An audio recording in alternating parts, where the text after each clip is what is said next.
های مردم، شکر ذخیره کنید، هیزم خشک و تر ذخیره کنید. خانه را تا به شیفت پر سازید، هر چی را هر قدر ذخیره کنید.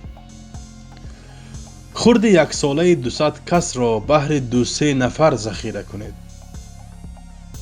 خانه تان کاش پر ز گندم باد، آرد را بیشتر ذخیره کنید. لوبیا و برنج و ماش و نخود بهر روز خطر ذخیره کنید.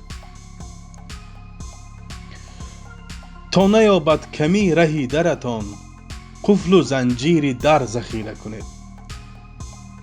تکیه بر رحمت خدا نکنید، تکیه بر رحمت خدا نکنید، خود قضا و قدر ذخیره کنید.